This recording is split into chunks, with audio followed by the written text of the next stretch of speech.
নমস্কার বন্ধুরা, আমার কথা কি শোনা যাচ্ছে এবং আমাকেও কি পরিষ্কার দেখা যাচ্ছে?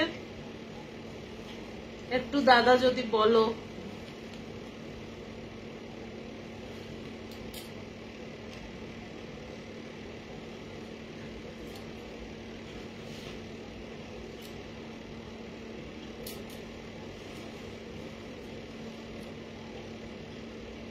আমাকে দেখা এবং পরিষ্কার শোনা যাচ্ছে আশা করা যায়।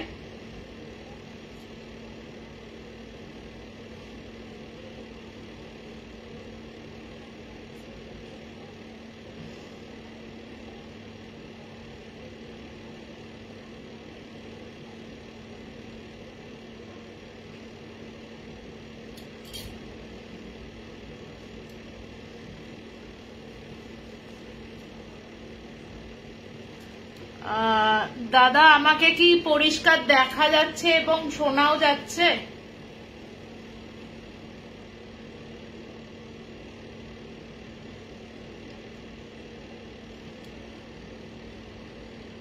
আমি কোনো কমেন্ট দেখতেই পাচ্ছি না।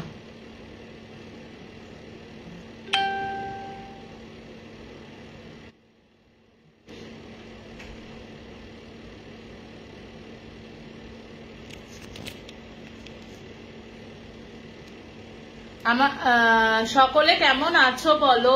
এই গল্প হলেও সত্যি অনেকদিন বাদে, মানে অনেকদিন বাদেই এই লাইভে এলাম। তো অনেকদিন ইচ্ছা হলো দাদার একটু লাইভে আসি, দাদার গ্রুপে। তা কেমন লাগছে একটু জানিও আমাকে। ঘটনাগুলো বেশ ভয়ঙ্কর, দুটো ঘটনা আমি আশা করা যায় বলতে পারবো। দেখো তোমাদের মনে হয় ভালোও লাগবে। তা আমাকে নিশ্চয়ই পরিষ্কার শোনা যাচ্ছে।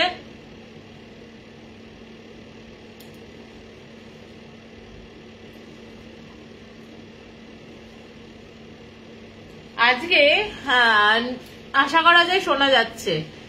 আজকে বরঞ্চ আজকে আমি একটা মানে বেশ অন্য রকমের গল্প বলবো, যে ঘটনাটা বেশ মানে আমার কাছে ইউনিক লেগেছে।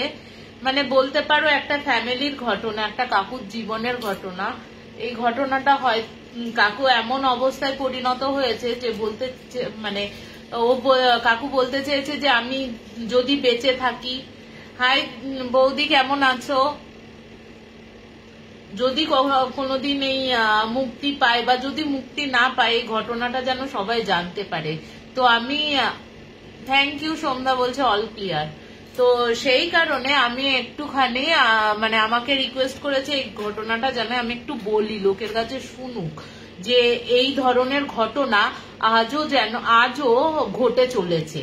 ঠিক আছে, কিছু কিছু জিনিস দেখো, আমরা এমন জায়গায় মানে এমন 2025-এ দাঁড়িয়ে আমরা হয়তো অনেক সময় না বিশ্বাস করতে পারি না কিছু কিছু ঘটনা, কিন্তু আমরা বিশ্বাস না করলেও কিন্তু কিছু কিছু ঘটনা এমনও ঘটে চলেছে যা সত্যি আমাদের কাছে অবিশ্বাস্য এবং যেটা অসম্ভব। মানে এটা হতেই পারে না। বিজ্ঞান কোথায় উন্নত হয়ে গেছে আমাদের, সেই যুগে আজ দাঁড়িয়ে এই ঘটনাগুলো বেশ অবাক লাগে যে এখনো পৃথিবীতে এখনো অনেক কিছু রয়েছে। তো যাই হোক, আমি ঘটনাটা শুরু করি। এই ঘটনাটা আমার কাকুর বন্ধুর জীবনের ঘটনা, একটা মানে অবিশ্বাস্য ঘটনা বলতে পারো। তো কাকুর বাড়িতে ছিল কাকুর ঠাকুমা। কাকু যখন একদম সদ্য থেকে বলছি, কাকুর বাড়িতে প্রথমে থাকতো বাবা, ঠাকুমা আর দাদু। কাকুর যে বাবা ছিলেন, সেই বাবার আর একটা বোন ছিল, সে দূরে বিয়ে হয়েছে এবং দূরে চলে গেছে। কিন্তু কাকুর বাবাদের অবস্থা কিন্তু সেই সময় ভালো ছিল না এবং খুবই গরিব, আর কয়েকটা সামান্য চাষবাস করে ওদের দিন গুজরান হতো। এবার যত বড় হচ্ছে, যত দিন গেছে, তার বাবার বিয়ে শাদী হয়েছে এবং বিয়ে শাদী হয়েছে তারও ফ্যামিলিটা, তার মায়ের যে ফ্যামিলিটা ছিল, তার মায়ের ফ্যামিলিটাও কিন্তু খুব একটা বড় লোক ছিল না। মানে সচ্ছল ফ্যামিলি ছিল না, বড় লোক তো দূর কি বাদ, সচ্ছল ফ্যামিলি ছিল না। তা এবার ওর মায়ের ছিল যে আমি এই অভাব থেকে মানুষ হয়েছি, এই অভাবের জায়গা থেকে মানুষ হয়েছি। ওর আশা ছিল যে বিয়ের পর একটু সচ্ছল হবে, অন্তত ওর যে চাহিদা রয়েছে, একটা মানুষের যে চাহিদা থাকে, মেয়েদের যে চাহিদা থাকে, সেই চাহিদাগুলো হয়তো পূরণ করবে। কিন্তু বিশ্বাস করো সেই চাহিদাগুলো তো হলোই না, উল্টে এক অভাবের সংসারে মানুষ হয়ে আর একটা অভাবের সংসারে ও এলো, ওনার মা এলেন। ঠিক আছে, কাকুর মা এলেন। এবার কাকুর মা যেহেতু দেখছে যে এরকম অবস্থা, যে মানে দিন আনতে পান্তা ফুরো এর মতন অবস্থা, তখন কি করলো, তখন উনি না একজন মানে উনি একটু তান্ত্রিক, তন্ত্রমন্ত্র এইসবে বিশ্বাস করতেন। ওই তন্ত্রমন্ত্র দ্বারা চালিত, মানে যাদের কাছে হয় আর কি, মানে তান্ত্রিক কাপালিকেদের সাথে যোগাযোগ ছিল। তো এই করতে করতে বেশ কয়েকজনের সাথে যোগাযোগ হওয়ার পর তো ওনার মা এক কাপালিকের কাছে যায়। ঠিক আছে, কাপালিক মানে তুমি ভাবো আজ থেকে বেশ কয়েক বছর, কারণ কাকুর বয়স এখন মোটামুটি ধরো 68 বছর, 68+। তো তখন তার মায়ের জীবনের ঘটনা ততটা পুরনোই হবে। তা কাপালিকের কাছে যায় এবং কাপালিকের কাছে গিয়ে ওনার সমস্ত দুঃখের কথা বলে এবং উনি বলেন যে এই দুঃখটা বা এই অভাবটা আমি আর সহ্য করতে পারছি না, তো আপনি এমন কোনো কিছু ব্যবস্থা করে দিন যাতে আমি মানে আমার একটু দিন সচ্ছল জীবনটা ফিরে আসে। ঠিক আছে, তো তখন ওই কাকুর মা বলছে সচ্ছল জীবনটা ফিরে আসার জন্য কাকুর মাকে উনি একটা কিছু মন্ত্র জপ করতে দেন। এবার কাপালিকেরও যে ইন্টেনশন খারাপ ছিল বা মনোবৃত্তি খারাপ ছিল বা ওর দ্বারা যে কোনো কিছু চালিত করবে সেই উপায়টা তিনি কিন্তু বলেননি। তো ওনাকে একটা কথা বলেছিলেন যে তুমি খালি এই মন্ত্রটা চ্যান্ট করতে থাকবে, দেখবে দিনে দিনে তোমার উন্নতি লাভ হবে। এবার উনি তো করতে থাকলেন, 1 মাস যায়, 2 মাস যায়, তার কোনো পরিবর্তন হয় না। তারপরে উনি আবার কাপালিকের কাছে যান, কাপালিকের কাছে গিয়ে বলেন তাহলে তুমি যখন এই মন্ত্রে যখন কিছু হচ্ছে না,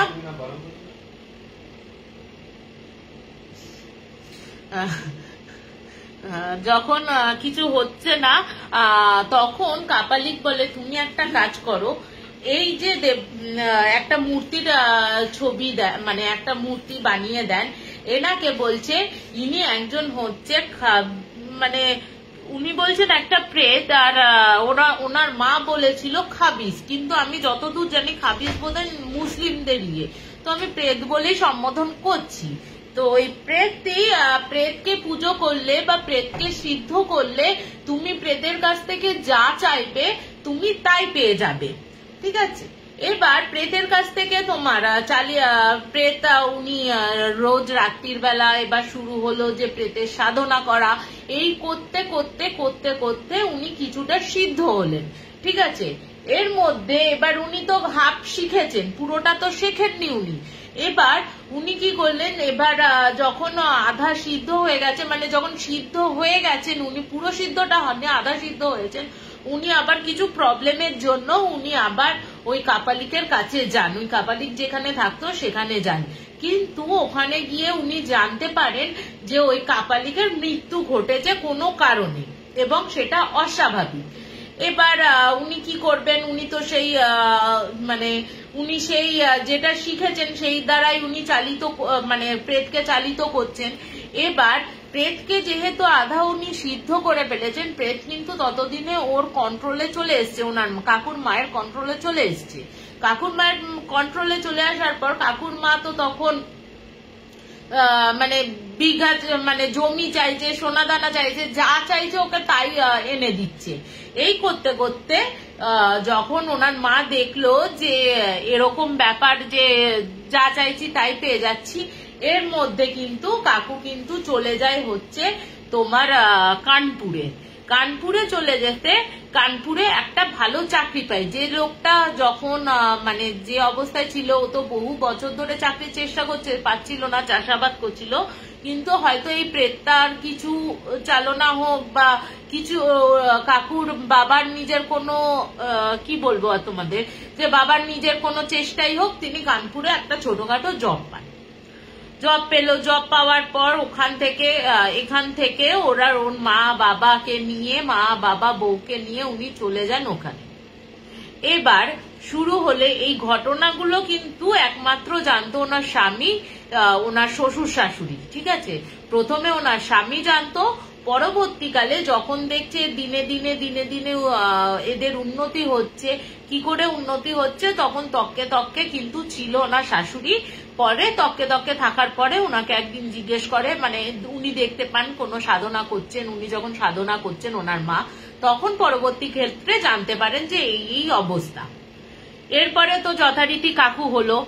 কাকু হওয়ার পর কাকু দেখলো যে কাকু তো সাধারণভাবে মানে কাকু তো হলো, কিন্তু ও ছোটবেলা থেকেই দেখতো যে উনি কিন্তু মায়ের কাছে বেশি থাকতেন না।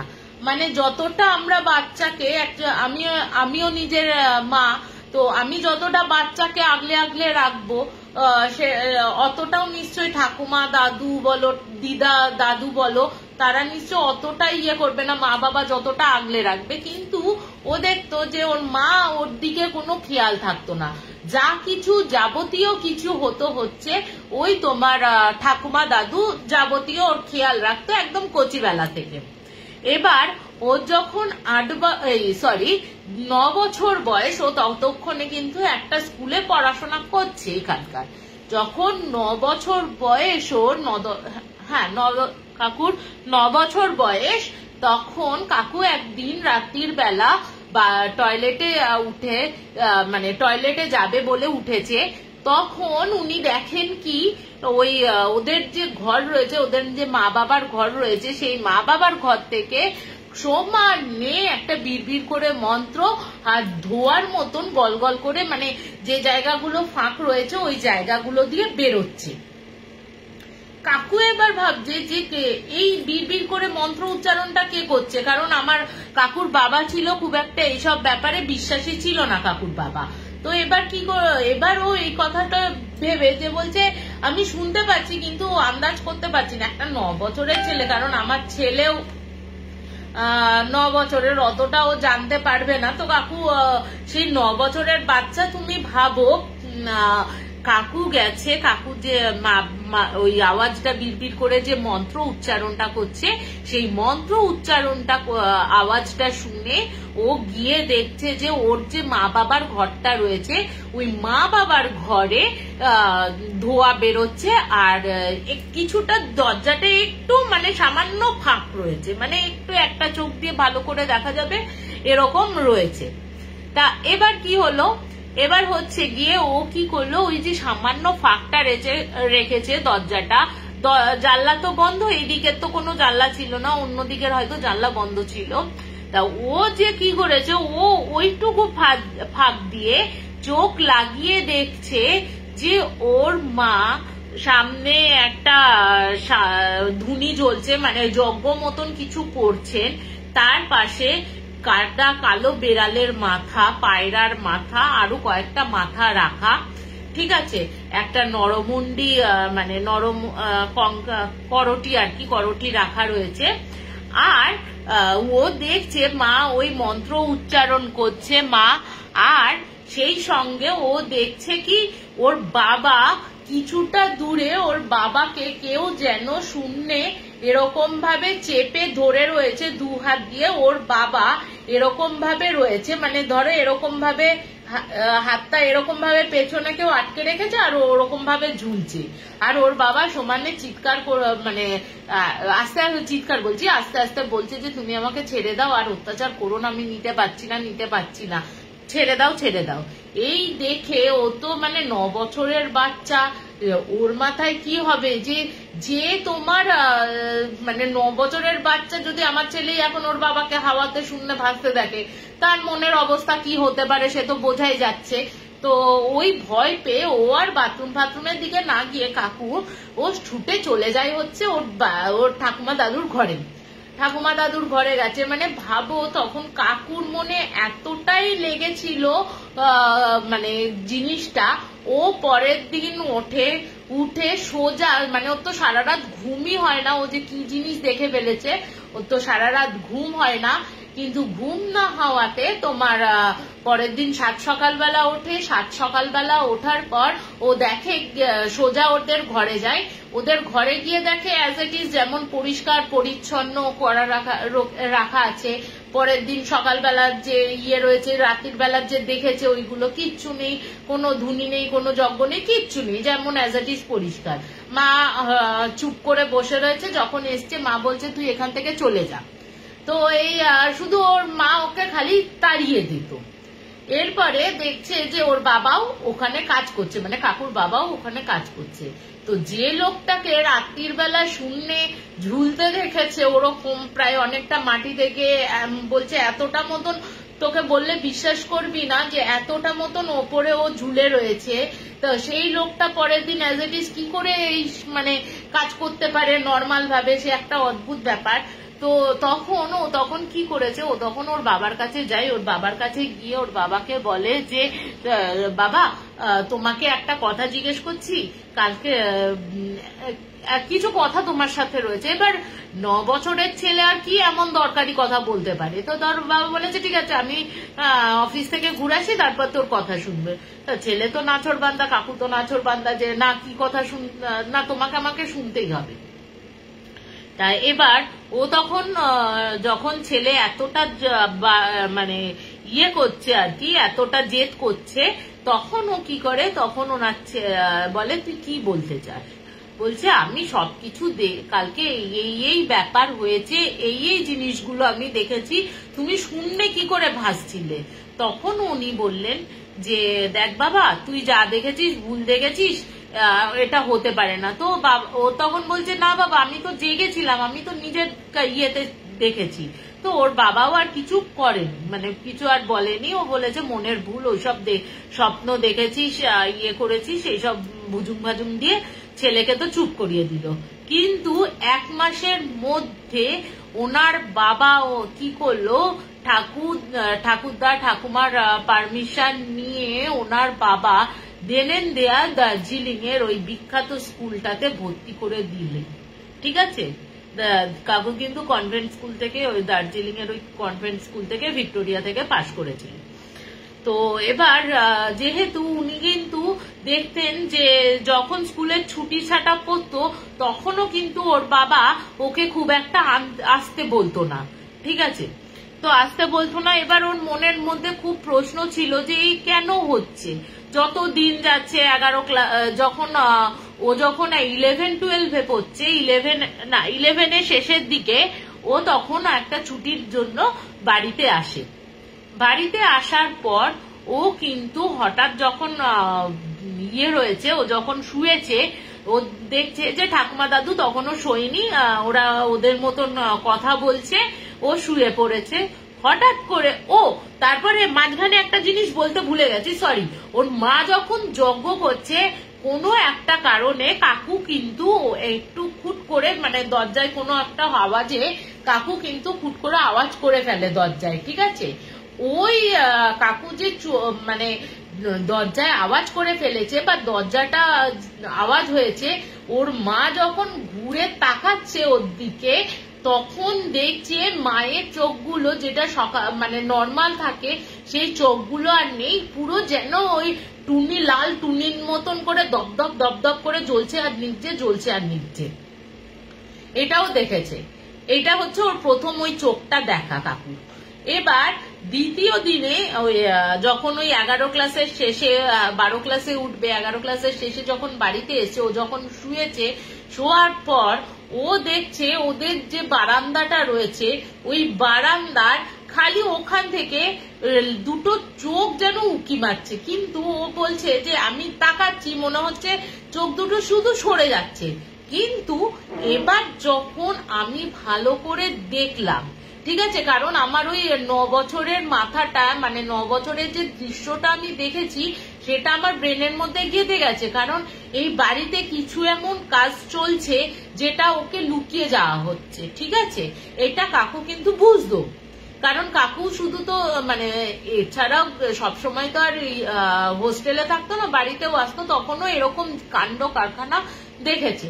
এরপরে উনি যখন ভালো করে ওই বারান্দার দিকে তাকিয়ে আছে, উনি দেখছেন প্রায় 10-11 ফুট লম্বা হবে, সিলিং ছাড়িয়ে গেছে, একটা কালো অবয়ব, মানে ধোঁয়ার মতন কালো, কোনো মানুষ বোঝা যাচ্ছে না, কিন্তু ওই একটা স্ট্রাকচার লম্বা, আর তার মনিটা না এরকম দপদপ দপদপ দপদপ করে জ্বলছে, ঠিক আছে? ওই দেখে তো মানে আবার চিৎকার করে ওঠে কাকু, ভয়ে চিৎকার করে ওঠে, চিৎকার করেতে ওর দাদু ঠাকুমা এবং বাবা ছুটে আসে। মা কিন্তু আসে না তখনও, মা কিন্তু জানে যে মায়ের মতন চলছে, মা কিন্তু আসে না।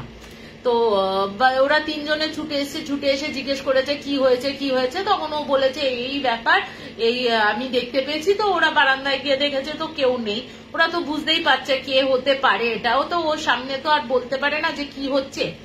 এবার তুমি ভাবো, এবার ও তো চলে গেল ছুটি ফুটি কাটিয়ে চলে গেল, 12-এ উঠলো, 12-এ ভালোভাবে, ও তখনও আর কোনো প্রবলেম ছিল না, ও আর কোনো চোখ দেখেনি।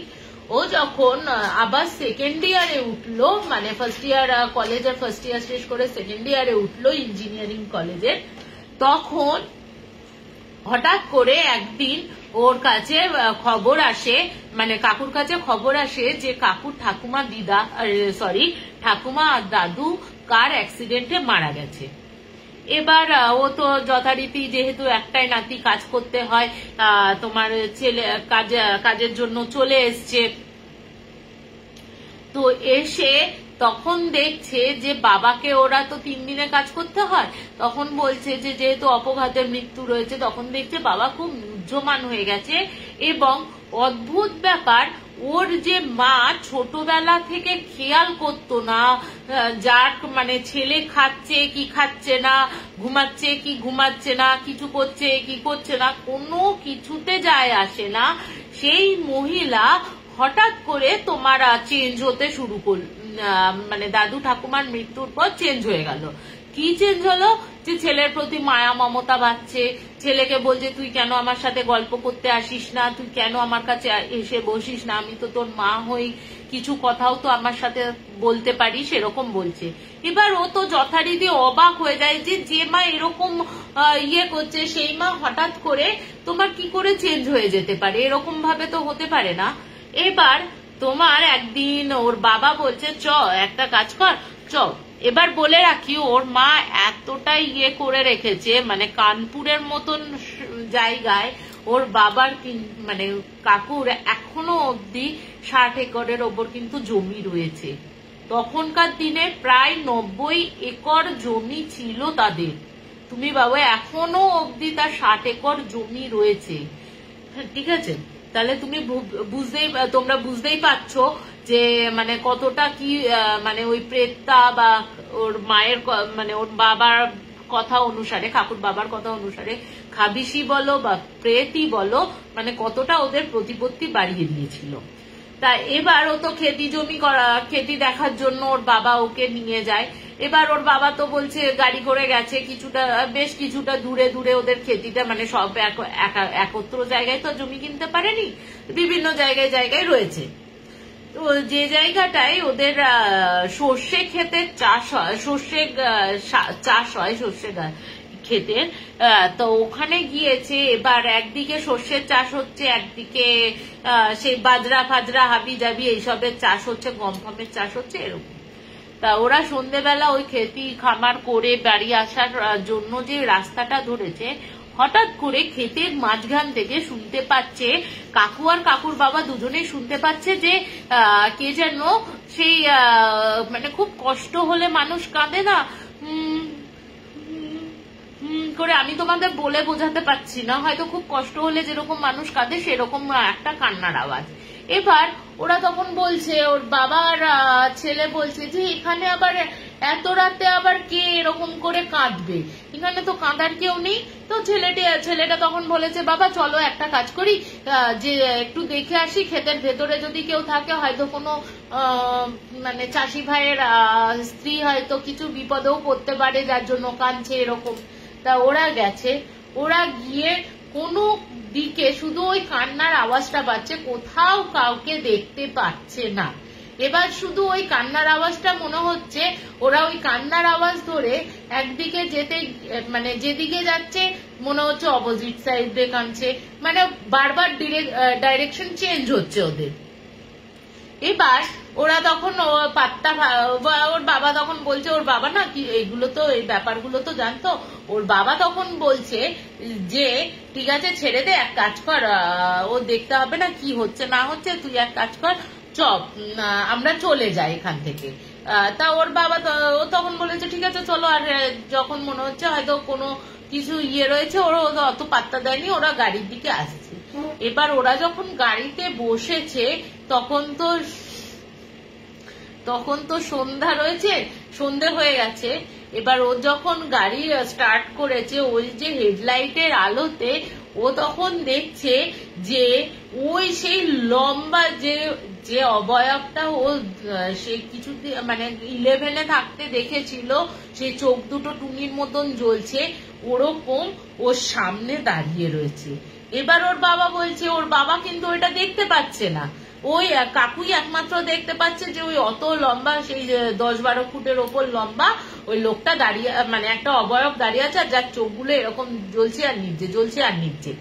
তা এবার কাকু বলছে যে আমি এইটা করে যে স্টিয়ারিং এ যে স্টার্টটা দিয়েছি আর এগোতে পারছি না, যে সামনে একদম গাড়ির কয়েক হাত দূরেই একটা অবয়বটা দাঁড়িয়ে রয়েছে, আমি কি করে করব। তা ওর বাবা তখন বলছে কি রে তুই চালাচ্ছিস না কেন গাড়ি, চল বাড়ি যেতে হবে তো, অনেকটা তো পথ আছে, এখান থেকে যেতে গেলে তো অনেকটা যেতে হবে তোমার। তো ও তখন কি করেছে, ও বলছে বাবা এই সামনে কে দাঁড়িয়ে রয়েছে। এবার ওর বাবা বলছে কে দাঁড়িয়ে রয়েছে, কেউ তো নেই, তুই চালা।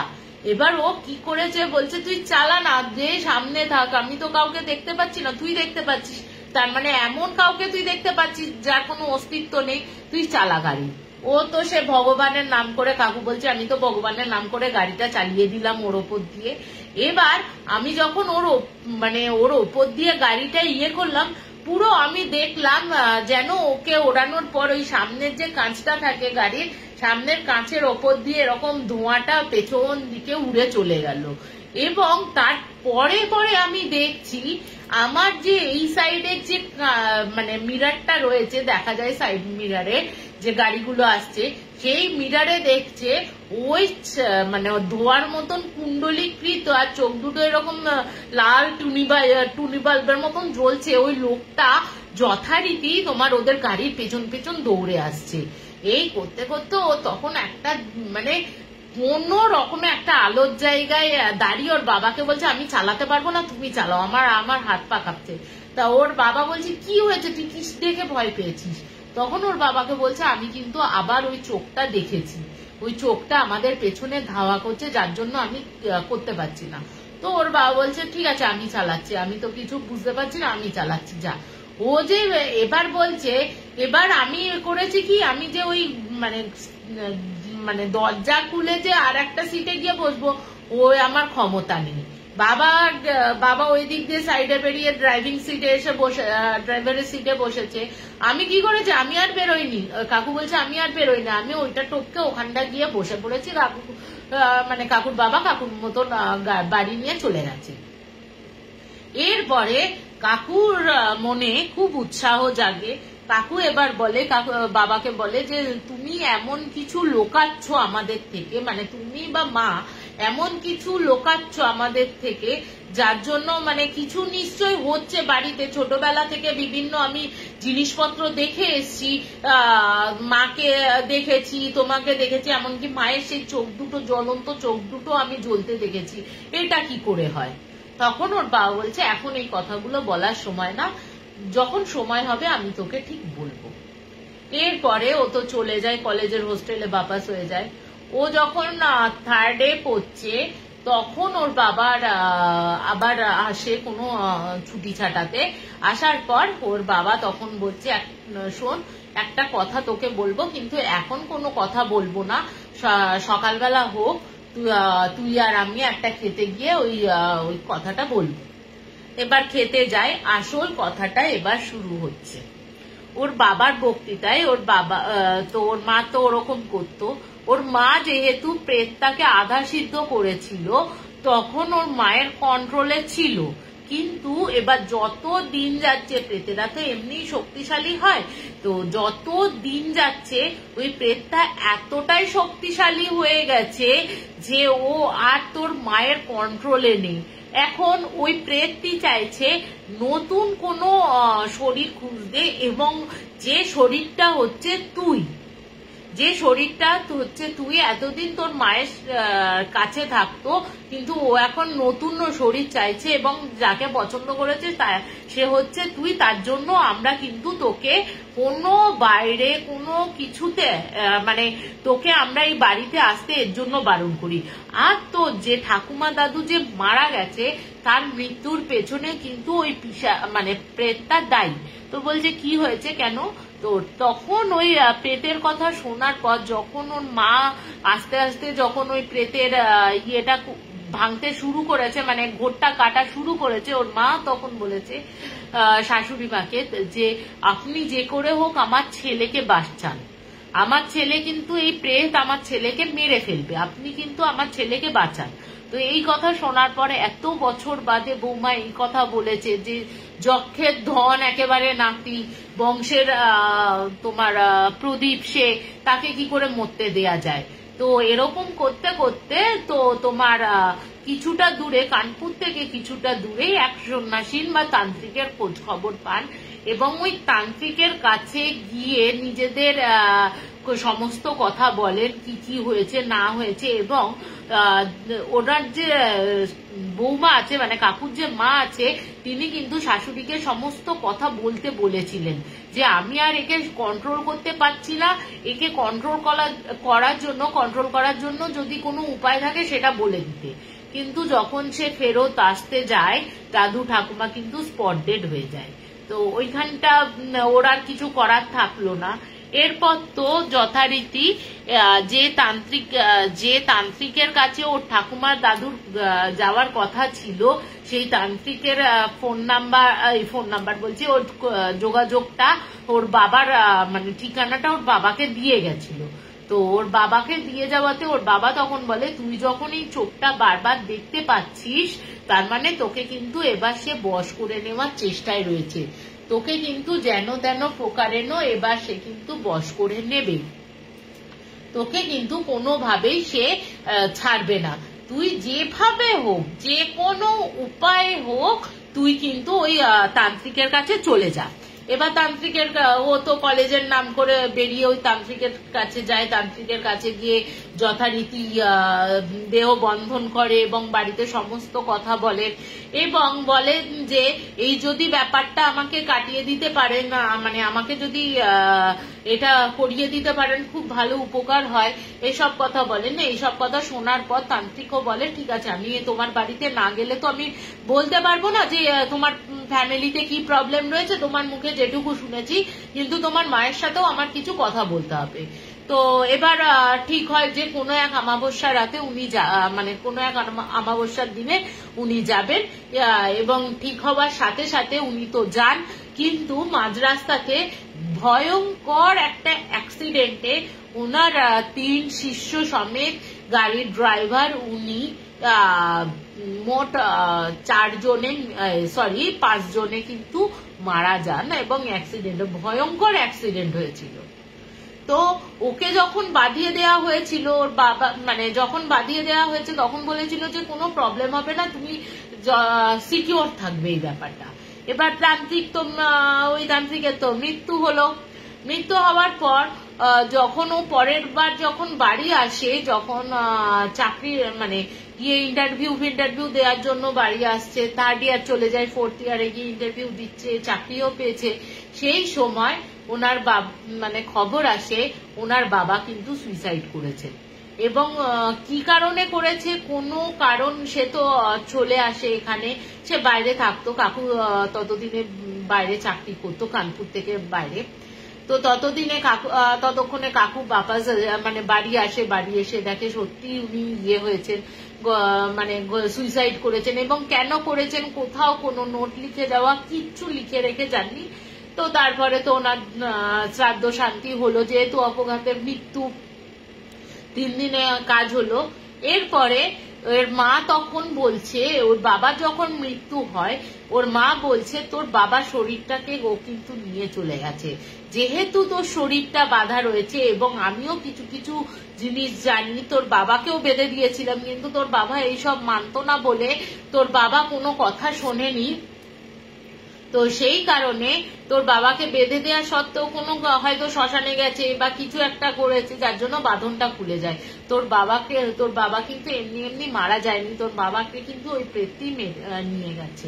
এবং এটাও জেনে রাখ, আমারও কিন্তু বেশি দিন নেই, সে কিন্তু আমাকে নেবে, নিয়ে তারপর কিন্তু তোকে সমস্ত কিছু শেষ করবে। কারণ তুই কিন্তু তোর ওপর বিশেষ করে রাখ, তোর যেহেতু দেহটা চেয়েছিল এবং তুই পুরো দেহটা বন্ধন করে দিয়েছিস এবং সারা মানে ওই তান্ত্রিকের সাথে যোগাযোগ করেছিস, তোর ওপর কিন্তু রাগটা বেশি। তো আমি মরে যাওয়ার পর তুই কিন্তু দাহ কার্য করার পর আমার আর কোনো দিন এই বাড়িতে ফিরে আসবি না। এবার ওর মা যখন কাজ ফাজ হয়ে গেল, তার 1 মাসের মাথায় ওর মাও মারা যায়, বলে কার্ডিয়াক অ্যারেস্ট হয়েছিল। তা মানে কি যাই হোক, যেখানে স্বামী মারা গেছে, যেখানে প্রেতের ভয় রয়েছে, ও নিজেও একটা ভুল কাজ করে ফেলেছে, স্বীকার করছেন উনি এই কাজটি না করলেই ভালো হতো, এইভাবে আমার ফ্যামিলিকে হারাতেও হতো না। তো তোমার সেই কারণে হচ্ছে তো ওনারা কাজকর্ম করেন, ওনারও মানে বলা যায় যে প্রেতটাই নিয়ে গেছে ওনার মাকে, যেহেতু ওনার মা বলেও গেছিল যে তোর বাবাকে নেওয়ার পর আমাকে নেবে এবং তারপর তোকে নেবে। তো ওনার যেহেতু হয়, সেহেতু কাজকর্ম করে উনি কিন্তু দ্বিতীয়বারের জন্য, তার আগে বলে রাখি, ওর বাবার যখন ওর মায়ের যখন কাজ হয়ে গেছে, ও যেদিন ছিল রাত্রির বেলা, আরো তো আত্মীয় স্বজন ছিল, মামা পিসিরা এরা ছিল, তা ও যখন ছাদে একা একা সিগারেট খেতে গেছে, ও আবার সেই অবয়বটাকে দেখতে পেয়েছে, এবং ওই অবয়বটার পেছনে ওর বাবা কিন্তু দাঁড়িয়েছিল। ওর বাবা বারবার ওকে চলে যেতে বলছিল ছাদ থেকে, তো উনি তো ছাদ থেকে নেমে চলে আসেন। তো এরপরে ওর মায়ের কাজ হয়ে যাওয়ার পর আজও অবধি, মানে এখন তো বাড়িটা বিক্রি করে দিয়েছে, পরবর্তীকালে ও যখন ছেড়ে চলে আসে পরবর্তীকালে ওই বাড়িটা বিক্রি করে, কিন্তু যারা ছিল তাদের কিন্তু কোনো প্রবলেম হচ্ছে না, তাদের কিন্তু নেই। তো ওর মায়ের কাজ হওয়ার বেশ কিছু বছর খুব ভালোভাবে যায়, কোনো উৎপাত নেই, কোনো কিছু নেই, ওই বাড়িতে যাওয়া নেই, কিচ্ছু নেই। তো দিন দিন খুব ভালো যাচ্ছে। ওনার যখন 62 যখন হয়েছে, তখন থেকে উনি কিন্তু আবার দিনরাত ওই প্রেতের চোখ, ওই প্রেত কিন্তু দেখতে পাচ্ছেন। বলছে এই প্রেত সাধনা বা করা এতটা মারাত্মক, একটা ফ্যামিলিকে পুরো শেষ করে দিতে পারে এই প্রেত। তো উনি তো বলছেন যে হয়তো কোনো কারণে ছুটে গেছে, এত বছর ধরে আমি হয়তো বাঁধনে ছিলাম। তো তখন আমি কাকুকে বলেছিলাম যে কাকু, যদি তুমি অন্য কোনো কারুর কাছে যাও, আমার যারা কন্ট্যাক্ট আছে তাদের সাথে একবার তুমি কন্ট্যাক্ট করতে পারো। তো উনি তখন বলছে আমাকে আর কেউ তো বাঁচাতে পারবে বলে মনে হয় না। এই প্রেতের জন্য কাকুও কিন্তু বিয়ে করতে পারেননি। কাকিমাকে মানে ওনার যে মা ছিল, ওনার মা কিন্তু বারণ করে দিয়েছিল তুই কিন্তু কোনোদিন বিয়ে করিস না, তোকে তোকে সুখে শান্তিতে আর বাস করতে দেবে না। সেই প্রেতটি যেহেতু তোকে পছন্দ হয়ে গেছে, তোর দেহটা চায়, তোকে কিন্তু কোনোভাবেই সুখে শান্তিতে বাস করতে দেবে না, তো তুই বিয়েটা করিস না। কাকু বিয়েও করেনি। তো কাকু বলছে আমি প্রায় আজ 2-3 বছর হয়ে গেছে আমি এই প্রেতটিকে দেখতে পাচ্ছি, ভালোভাবে খেয়াল করতে পারছি, এবং এখন তো আগে যেমন শুধু ধোঁয়া ধোঁয়া দেখতাম, এখন তো পুরো অবয়বটাকেই দেখতে পাচ্ছি, একটা পুরো কখনো আমি দেখতে পাচ্ছি একটা নারী মূর্তির শরীর, কখনো দেখতে পাচ্ছি একটা মানে বয়স্ক লোকের প্রতিবিম্ব, আবার কখনো একটা ইয়াং ছেলের প্রতিবিম্ব হিসেবে দেখতে পাচ্ছি।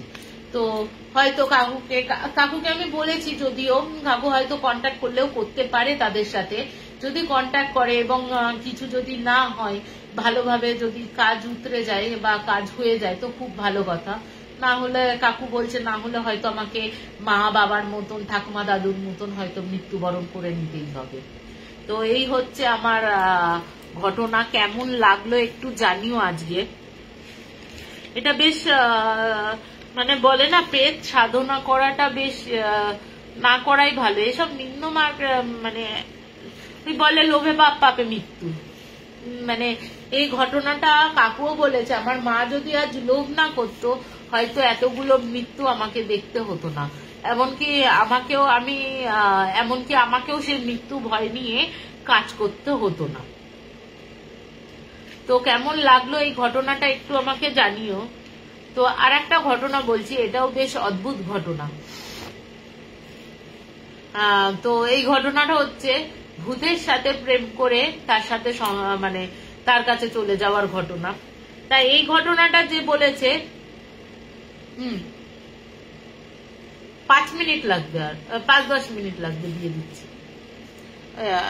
হাজবেন্ডের কালকে সকালের ডিউটি আছে, ওর জন্য খেতে দিতে বলছে। তো এই ঘটনাটা আমি বলে নিস তাড়াতাড়ি। এই ঘটনাটা আমাকে বলেছে নির্মলা বলে একটা দিদি, তারই নিজের বান্ধবীর জীবনে ঘটে যাওয়া ঘটনা। ওরা হচ্ছে ইউপির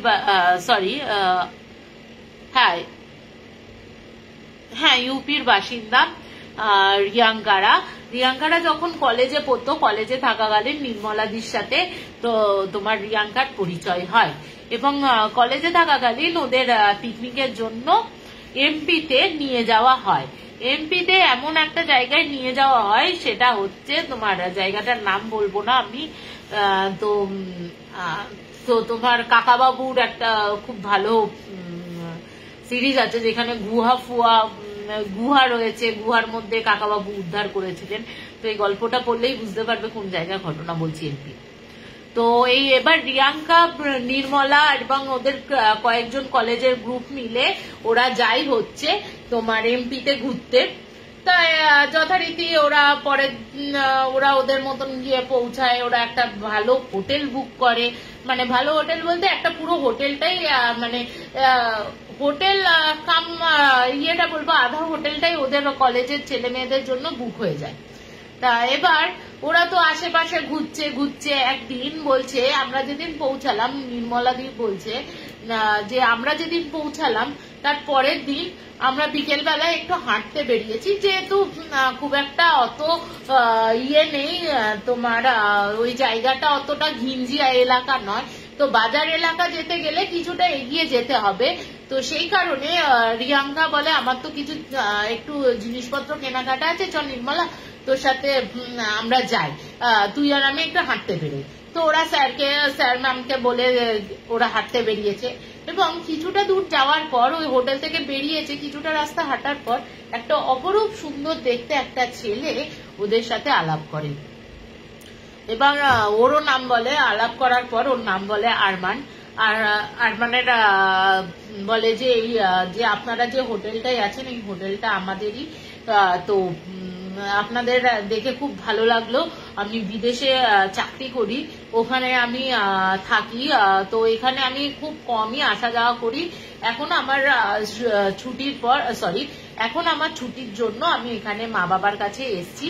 তো তোমরা এখানে যারা যারা এসছো, এমন তো অনেক কিছু দেখার রয়েছে এই জায়গাটায়, তো এমন কিছু আমি হিডেন প্লেস দেখাবো যারা তোমরা দুজনেই ওরা মানে কোনোদিন দেখোনি, এমন হিডেন প্লেস দেখাবো। তো ওর বাবা তখন বলে রিয়াঙ্কা আর নির্মলা বলছে হ্যাঁ ঠিক আছে। তো ওরা ঠিক করে পরের দিন ওরা দুপুরবেলা নাগাদ যাবে হচ্ছে ওই হিডেন প্লেস গুলো দেখতে আরমানের সাথে। তা আরমানের সাথে এবার যে টাইমটা দেয়া রয়েছে সেই টাইমটাই ও যায়। সেই টাইমটায় গিয়ে তখন ওরা বলে যে গিয়ে তো দেখছে সত্যি খুব সুন্দর জায়গা, ওখানে বিভিন্ন ফটোশুট করে ওরা, মানে রিলস বানায়, সমস্ত কিছু করে, ঠিক আছে। এবার যথারীতি তারপরে তো আরমানের যে ফোন নাম্বার নেয়, বিদেশের ফোন নাম্বার নেয়, দিয়ে দেওয়া নেওয়া করে আরমানের ও দেখছে যে নির্মলা বলছে আরমানের একটু রিয়াঙ্কাকে না পছন্দ ছিল, সেটা আমি প্রথম দিন থেকেই বুঝতে পারতাম। এবং আরমানেরও যে রিয়াঙ্কাকে পছন্দ ছিল, রিয়াঙ্কারও যে আরমানকে পছন্দ ছিল সেটা বোঝা যাচ্ছিল। এবার ওরা দুজনকে কখনো কখনো আলাদা করে দিয়ে ও কিছুটা দূরে ওর বয়ফ্রেন্ডের সাথে কথাবার্তা বলতো। তা এবার তোমার কথা হচ্ছে, এবার ওদের তো যথারীতি মানে পিকনিক বলো, এক্সকারশনই বলি, এক্সকারশনটা হয়ে যায়। এক্সকারশন হয়ে ওরা তো বাড়ির যে যার মতন চলে যায়। চলে গিয়ে এবার নির্মলার হচ্ছে কলেজে থাকতে থাকতেই বিয়ে হয়ে যায়। ঠিক আছে, নির্মলার কলেজে থাকতে থাকতেই বিয়ে হয়ে যায়। বিয়ে হয়ে যাওয়ার কারণে ও কলেজটা কোনো মতে কমপ্লিট করে ওর বাইরে চলে যায়। এবার ততদিনে তো ওদের প্রেম, আরমানের সাথে রিয়াঙ্কার প্রেম তো খুব ভালো জমে উঠেছে, খুব ভালো মানে প্রেম চলছে। ততদিন অবধি ও খবর পেয়েছে। এবার যা হোক না কেন, মানে কলেজ শেষ হয়েছে, তো সেও একটা নিজের সংসারে রয়েছে। দেখবে আমাদেরও অনেক সময় দেখবে যে কোনো সেই স্কুল লাইফের, এখন তো তাও ফেসবুক, ইনস্টা বিভিন্ন মাধ্যমে যোগাযোগ হচ্ছে, কিন্তু অনেক বন্ধুদের সাথে কিন্তু আমরা তাদের হারিয়ে ফেলেছি। তো এই করতে করতে ওই নির্মলার সাথে ওর কন্ট্যাক্টটা কমে যায়। এরপর নির্মলা তখন বলছে, নির্মলা যেহেতু বিদেশে থাকে, তো নির্মলার সাথে রিয়াঙ্কার এক দাদা ছিল, মাস্তুতো দাদা, যেহেতু ওর মাসির ছেলে, মাসি আর মেশো কোনো একটা ইয়েতে মারা গেছিলেন, তার কারণে রিয়াঙ্কাদের সাথেই ওর মাসির ছেলে থাকতো। এই রিয়াঙ্কার দাদা, ওই রিয়াঙ্কার বর যেখানে চাকরি করছে সেখানে রিয়াঙ্কার দাদাও আসে, এবং সেটা ও কিন্তু জানতো না যে রিয়াঙ্কার দাদা এখানে এসছে। জানতো যে এখানে, তো ও কোনো একটা পার্টিতে গিয়ে রিয়াঙ্কার দাদার সাথে ওর যোগাযোগটা হয়। এবার ও তো তখন মানে রিয়াঙ্কার দাদাকে পেয়ে, দাদা তুমি কেমন আছো, সে তো ছোটবেলা থেকেই মানে কলেজ লাইফ থেকে ওর দাদাকে দেখছে, ইয়ে করছে। সে দাদা তো বলছে খুব ভালো আছি, তুই কেমন আছিস, এইসব কথাবার্তা বলতে থাকে। তা তো মার যখন এইসব কথাবার্তা বলছে, তখন ও বলছে কি দাদা, নির্মলা কেমন আছে? তখন নির্মলার কি খবর, নির্মলা কি করছে? ও আর ওর সাথে যোগাযোগ হয় না, ওর কোনো কন্ট্যাক্ট নাম্বার থাকলে একটু দাও, আবার পুরনো বন্ধুর সাথে যোগাযোগ করতে তো খুব ভালো লাগে। তখন ওর দাদা একটু কাচুমাচু মুখ করে বলে যে দেখ নির্মলা, তোর একদিন না তোর বাড়িতে গিয়ে সমস্ত ডিটেলসটা বলবো, এখন এই কথাটা জিজ্ঞেস করিস না। একটা পার্টির মুহূর্তে তোরও এই কথাগুলো শুনতে ভালো লাগবে না, আর আমারও এই পার্টির মুডটা খারাপ হয়ে যাবে। তুই এখন জিজ্ঞেস করিস না, তোর বাড়িতে আমি যাচ্ছি। তা এরপরে প্রায় 1 মাস বাদে ওর নেমন্তন্ন, মানে 1 মাস বাদে ওদের ইয়েতে অ্যানিভার্সারি ছিল।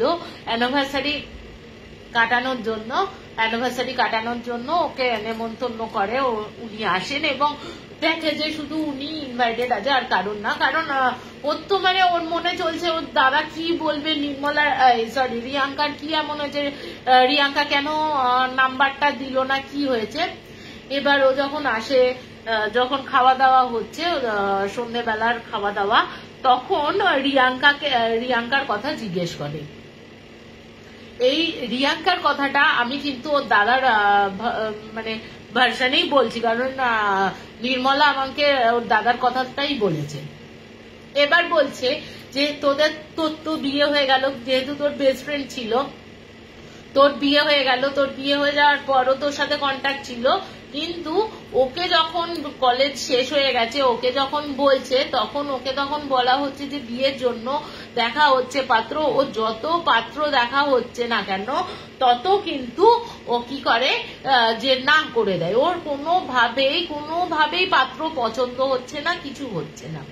তা এই কথা বলতে বলতে একদিন ও তখন বলে যে আমি আরমান নামের একটা ছেলেকে ভালোবাসি, আরমানের বাড়ি হচ্ছে এমপিতে। আমরা যখন কলেজের এক্সকারশনে ওইখানে গেছিলাম, তখন ওর সাথে আলাপ হয়।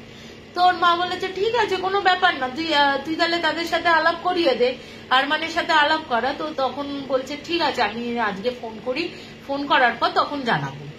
এবার রিয়াঙ্কা তো যথারীতি আরমানকে ফোন করে, ফোন করার পর রিয়াঙ্কাকে সমস্ত কথা জানায় যে আমার এই মানে আমি বাড়িতে তোমার কথা বলেছি। এবার রিয়াঙ্কার কথা শুনে আরমান বলছে তুমি আমার কথা জানিয়ে দিলে? বলছে হ্যাঁ আমি তোমাকে ভালোবাসি, তুমি আমাকে ভালোবাসো, তাহলে বিয়ে করতে কেন অসুবিধা? বলছে তখন আরমান বলছে যে আমাকে বিয়ে করতে হলে তোমাকে তো আমার জগতে আসতে হবে। এবার রিয়াঙ্কা বলছে যে আমার জগতে আসতে হবে মানেটা কি, মানে তোমার জগতে যেতে হবে মানেটা কি? এ আবার কি ধরনের কথা? ঠিক আছে তুমি তুমি তোমার সাথে আমি যে কোনো জগতে চলে যেতে পারি। তা ও তখন বলছে তুমি ভেবে রাখো, তোমাকে আমি টাইম দিচ্ছি, তুমি ভেবে রাখো, তুমি ভেবে তারপর তুমি আমার সাথে কন্ট্যাক্ট করো। এরপরে এই বলে তো ফোনটা কেটে দেয়। তারপরের দিন ও কল করে, কোনো কন্ট্যাক্ট হয় না।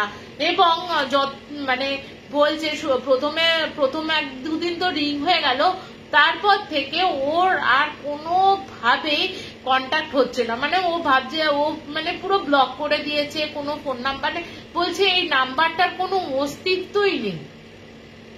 এবার রিয়াঙ্কার মাথায় তো বাজ ভেঙে পড়ে, মাথায় বাজ পড়ার মতন অবস্থা। বাড়িতে জানিয়ে দিয়েছে, এদিকে ও এরকম করছে না। ও তো সরাসরি ও তখন ওর দাদাকে বলে দাদা এই ব্যাপার হয়েছে, তুই আমাকে একটু হেল্প কর, ও কেন এরকম করছে? ও তখন বলছে নিশ্চয়ই ও বিদেশে গিয়ে কোনো নারী পেয়েছে, কেন তোকে করতে যাবে? ও এত ভালো চাকরি করে বিদেশে, ও এত বড় লোক, সামান্য আমাদের মধ্যবিত্ত ফ্যামিলির মেয়েকে কেন তোকে বিয়ে করতে যাবে? হতেই পারে তুই সুন্দরী, কিন্তু সুন্দরী বিদেশিরা তো আরো বেশি তোর থেকে সুন্দরী, হয়তো ওই কারণে তোর সাথে 2 দিন মন নিয়ে ছলাকলা করছিল বা খেলা করছিল তার জন্য। তা ওনা কিছুতেই মন থেকে মানতে পারে না এই বিষয়টা, ওনা খুব ভেঙে পড়ে। মানে রিয়াঙ্কা, দাদা বলছে রিয়াঙ্কাকে এরকম ভেঙে পড়তে আমি মানে কোনোদিন দেখিনি ছোটোর থেকে। তা রিয়াঙ্কা খুব ভেঙে পড়ে। তা এবার ভেঙে পড়াতে ওর মা তখন ওর মা বাবাকেও জানানো হয় ওর বিষয়টা। তো ওর মা বাবা বলে ছাড় না, এখনকার দিনের ছেলেরা তো এরকম হয়, তুই ভুলে যা, তোর আমরা ভালো ছেলে দেখে বিয়ে দিচ্ছি। তো ও তখন বলে না ও তখন বলে মা আমি একটা চান্স নিয়ে দেখতে চাই, আমি আবার ওই এমপিতে ফিরে যেতে চাই এবং দেখতে চাই ওই হোটেলটা আদৌ ওদের কিনা, মানে ও সত্যি আমাকে চিট করেছে কিনা। তা ওর দাদা আর ও তো একদিন ওই এমপিতে যায়, ওই এমপিতে গিয়ে ওর সেই হোটেলে গিয়ে ওঠার পর ও রিসেপশনে গিয়ে সরাসরি সমস্ত মানে বলে যে এখানে আরমান বলে কেউ থাকে কিনা। ওরা তো আরমানের নাম শুনে কাচুমাচু হয়ে গেছে, বলছে আরমান স্যারকে কি দরকার তোমার, আরমান স্যারকে কি দরকার? আরমান বলছে না আমার দরকার আছে আরমান স্যারকে। বলছে ঠিক আছে আরমান স্যারকে দরকার, আপনি এক কাজ করুন, আরমান স্যারের মা বাবা তো এখানে থাকেন, আপনি তাদের সাথে গিয়ে কথা বলুন। তো ওদের পাশে বিশাল বড় বাড়ি দেখেছিল, যে ওটা যে ওদের বাড়ি সেটা ওরা জানতো না। তো বিশাল বড় বাড়ি, মানে সামনে সেই BMW কার ফার রাখা সেই লাক্সারিয়াস বাড়ি। তো এবার ওরা বেল মেরে তো মানে বয়স্ক দুজনকে দেখে মানে ওরাও অবাক হয়ে যায় এবং ওরা বুঝতে পারে, রিয়াঙ্কা দাদা বুঝতে পারে যে এটা হচ্ছে আরমানের মা বাবা। তো আরমানের কথা জিজ্ঞেস করাতে আরমানের কথা জিজ্ঞেস করাতে ওরা তখন বলছে যে আপনারা ভেতরে আসুন। এবার ওরা তখন ভেতরে যায়, ভেতরে গিয়ে বলে কি ব্যাপার হয়েছে বলুন। ও তখন বলছে আরমান কি আপনাদের ছেলে? এবার রিয়াঙ্কা তো রেগে যাচ্ছে, হ্যাঁ আমাকে ও চিট করেছে, করেছে। তো এই কথা শোনার পর ওর মা না, যখন ওর মেয়ে যখন বলছে যে রিয়াঙ্কা যখন বলছে চিট করেছে আমার ছেলে, যে আমাকে ভালোবেসে এত মানে 3-4 বছর ভালোবাসার পর আমাকে ওরা মানে ও আমাকে ঠকাচ্ছে, তখন মানে ওই বয়স্ক মহিলা বা আরমানের মায়ের চোখ দিয়ে মানে হাওয়া মানে চোখ দিয়ে জল পড়তে থাকে এবং নিজে কান্নায় ভেঙে পড়ে। তো এরপর বলে তুমি কি সত্যি আরমানকে দেখেছো? এবার ও রিয়াঙ্কা বলে হ্যাঁ, বলছে আমি তো সত্যি দেখেছি, কেন এই কথা বলছেন, আপনাদের সাথে কি ওর তাহলে কোনো যোগাযোগ নেই? তখন বলছে আচ্ছা একটা বলো তো, তোমার মেয়েটার নাম জিজ্ঞেস করেছে, তো বলেছে আমার নাম রিয়াঙ্কা। তখন বলছে যে আচ্ছা রিয়াঙ্কা তুমি বলো তো আরমানকে কি আমার ছেলেটাকে কি একই রকম দেখতে আছে? এবার ওর মনে খটকা লাগে, ওদের ভাইয়া মানে দাদা আর বোনের মনে দুজনের মনেই খটকা লাগে কি হয়েছে ব্যাপারটা। এবার ওর বাবা তখন বলতে শুরু করে, একটা ফটো এনে দেয়, বলছে এই মানুষটার সাথেই তো তুমি দেখা করেছিলে। তখন বলছে হ্যাঁ এই তো আরমান।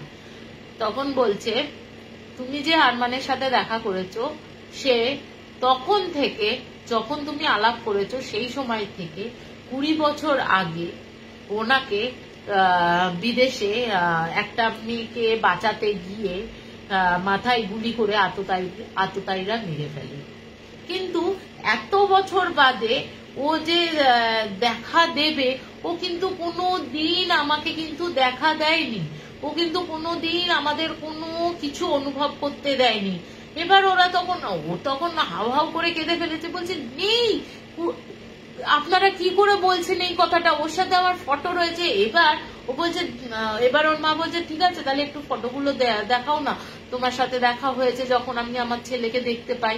তখন বলছে ও যখন গ্যালারি গুলো খুঁজছে, গ্যালারি খুঁজতে খুঁজতে দেখছে নির্মলার ফটো আছে, ওর ফটো রয়েছে, কিন্তু কোথাও আরমানের ছবি নেই। এমনকি দুজনে মিলে যে ছবিগুলো তুলেছে কোথাও আরমানের ছবি পাওয়া যায়নি। তা এরপর তো বোঝাই গেল। বলছে না বিশ্বাস করো যে আমি কেন মিথ্যা কথা বলবো, এখানে সবাই জানে এই কথাটা, তুমি আমাদের স্টাফেদের জিজ্ঞেস করো বা আশেপাশের আমি যে এলাকায় এই এলাকাতে গিয়ে জিজ্ঞেস করো, সবাই কিন্তু জানে। কিন্তু কোনোদিন কিন্তু আমার ছেলে কিন্তু আমাদের দেখা দেয়নি, কিন্তু তোমাকেই যে কেন দেখা দিল সেটাও আমরা জানি না। তো এই করে তো ওর মন খারাপ করে আবার বাড়ি চলে আসে। বাড়ি চলে আসার পর তোমার রিয়াঙ্কা বলছে রীতিমতো না, মানে ও বলছে যে আশ্চর্যজনক ভাবে ও মানে রিয়াঙ্কাও মানে চিৎকার চেঁচামেচি মানে সবাইয়ের ওপর রাগ গিয়ে এরকম করতে থাকে, মানে যা হয় আর কি। মানে একটা মানুষকে প্রথম ভালোবাসা, সে আবার কিনা ভূত, সে কিনা আবার মৃত, এগুলোও তো নিজেকে মানে বিশ্বাস করাতেও তো একটা টাইম লাগে যে আমি এমন একজন মানুষকে ভালোবাসলাম, যার সাথে দুদিন ঘুরলাম, যার সাথে খেলাম, যার সাথে ঘুরে বেড়ালাম, সে আদতেও কোনো মানুষ না, মানে নিজের ভেতরেও তো একটা বিশ্বাস করাতে লাগে। তো এবার যখন যখন এরকম চিৎকার, ও যখন ফার্স্ট্রেট হয়ে মানে একদম পাগল পাগল অবস্থা, ও তখন একদিন ওই আরমানের ফোন থেকে কল আসে। আরমানকে বলে যে আরমান ফোন করে বলে তোমাকে আমি কেন ফোন করিনি, এই সত্যটা জানার জন্য তোমাকে আমি কল করিনি, তুমি না হলে বুঝতে পারতে না। কেন আমি সেদিন তোমাকে বলেছিলাম যে আমাকে বিয়ে করতে গেলে তাহলে আমাকে মানে আমার জগতে আসতে হবে, যেহেতু আমার অপঘাতে মৃত্যু হয়েছে, আমার কিন্তু কোনো মুক্তি হয়নি। সেহেতু অ্যাকচুয়ালি কি বলো, মানে আরমান বলছে এই কথাগুলো কিন্তু পাই টু পাই ও কিন্তু ডায়েরিতে লিখে রেখে গেছিল, ঠিক আছে। ও যখন মানে ওর জগতে চলে যায় তখন কিন্তু ডায়েরিতে প্রত্যেকটা কথা, ওদের কথোপকথন লিখে রেখে গেছিল, যাতে মা বাবা বুঝতে পারে। তো এবার ও মানে বলছে যে তোমাকে আমি ওখানেই থাকি, ঠিক আছে, আমি ওখানেই বিচরণ করি, কিন্তু মা বাবাকে আমি কোনোদিন দেখা দিই না, কারণ আমার মা বাবা আমাকে মানে দেখে সহ্য করতে পারবে না। স্বাভাবিক, তুমি বলো না, যে মানুষটা চলে গেছে সেই মানুষটাকে কি করে আমরা মানে মেনে নিতে পারবো, চোখের সামনে দেখলে কষ্ট তো হবেই, স্বাভাবিক, তাই না। তো এবার ও তখন বলছে যে আমি মা বাবার কাছেই থাকি, কিন্তু কোনো কারণে তোমাকে দেখে এত আমার ভালো লেগে গেছিল, আমি নিজেকে কন্ট্রোল না করে মানে তোমার সামনে এসে যাই, এবং সেটা যে ধীরে ধীরে এরকম ভালোবাসায় পরিণত হবে আমিও নিজে সেটা বিশ্বাস করতে পারিনি। আমার নিজের ভুল হয়েছে এই ঘটনা, মানে মানে ও আরমান বলছে যে আমার নিজেরই ভুল হয়েছে এই জিনিসগুলো করা, তোমাকে উচিত হয়নি, এইভাবে বলে দেওয়া উচিত ছিল। তো এবার তো ও শুনে বলছে না আরমান, আমি তোমাকেই ভালোবাসি, তুমি আমার প্রথম প্রেম, তুমি আমার সমস্ত কিছু, তুমি কিন্তু আমাকে ছেড়ে যেও না, প্লিজ যেও না। তা তুমি আমাকে ছেড়ে চলে গেলে আমি কিন্তু বাঁচতে পারবো না। তো তখন আরমান বলছে আমারও তো তোমাকে ছেড়ে থাকতে ভালো লাগছে না বলেই আমি আবার মানে তোমাকে আবার কল করতে পেরেছি, ঠিক আছে। এবার ও তখন বলছে তুমি কোথা থেকে কল করছো, বলছে সেটা তোমার তো জানার দরকার নেই, আরমান তো বলছে না। তো তখন ওরা ঠিক করে যে ও মানে রিয়াঙ্কা বলে যে ওকে এতটাই ভালোবেসে ফেলেছে আরমানকে, তো বলে আমি কিন্তু তোমার জগতে থাকতে চাই। রিয়াঙ্কা লিখে গেছে যে রিয়াঙ্কা ওর সাথেই চলে যেতে চায়, এবং রিয়াঙ্কা কিন্তু সেই দিন সমস্ত ঘটনা ওই ডায়েরিতে পাই টু পাই লিখে নিজের গলায় দড়ি দিয়ে বলে যে আমি এমন একটা লাস্টে লিখেছিল যে আমি ভূতের সাথেই সংসার করতে চাই, আমি কোনো মানুষের সাথে সংসার করতে চাই না, মা বাবা তোমরা আমাকে ক্ষমা করো, এই বলে এই লিখে সে কিন্তু সুইসাইড করে। মানে ভাবো তোমরা, এরকমও আজকালকার দিনে হয়। এটা কিন্তু এই জাস্ট তোমার 2021-এর ঘটনা আমি বলছি। মানে নির্মলা যখন বলছে, নির্মলা যখন শুনছে, নির্মলাও তখন অবাক হয়ে গেছে যে এই কি করে হয়, এটা কি করে হতে পারে, যে নির্মলাও তো নিজের চোখে দেখেছে, ওর সাথে ঘুরেছে, ওর সাথে ফিরেছে, ওর সাথে গেছে, সে আদতেও কোনো মানুষ না। মানে নির্মলা বলছে আমি পুরো রিয়াঙ্কার কথা শুনে অবাক হয়ে যাই। একটা মানে ভালোবাসা হয়তো বলে না, ভালোবাসা সত্যি যদি কাউকে ভালোবাসা যায়, সে ভূত হোক সে মানুষ হোক, তাকে হয়তো কখনো ছাড়া যায় না। সেই কারণেই হয়তো রিয়াঙ্কাও এই ফ্যাসলাটা নিল, মা বাবার কোনো চিন্তা ভাবনা না করে। তো এটা খুব মানে খারাপ লেগেছিল যে যতই হোক না কেন, মা হয়তো সে ভুল করে করে ফেলেছে, তাই বলে ভূতের সাথে ভালোবেসে ফেলে আমি নিজের জীবনটাকে ছেড়ে দেব বা ওই জগতে আমি চলে যাব, সে কিন্তু নয়। এবং এটাও বলে রাখি, রিয়াঙ্কা যখন সুইসাইড করে, রিয়াঙ্কা যখন কাজ হবে 3 দিনে তো কাজ হয়, তার ঠিক আগের দিন ওর মা বাবা দুজনকেই কিন্তু একই স্বপ্ন দেয়। ওরা দুজনে এসে, আরমান এবং রিয়াঙ্কা দুজনেই কিন্তু বলে যে আমরা কিন্তু এখন খুব ভালো রয়েছি, আমরা দুজনেই দুজনের কাছে রয়েছি। এই নাকি ওরা দুটো স্বপ্ন দেখে, দুজনের মা বাবাই কিন্তু স্বপ্ন দেখে। তো এই হচ্ছে আমার ঘটনা।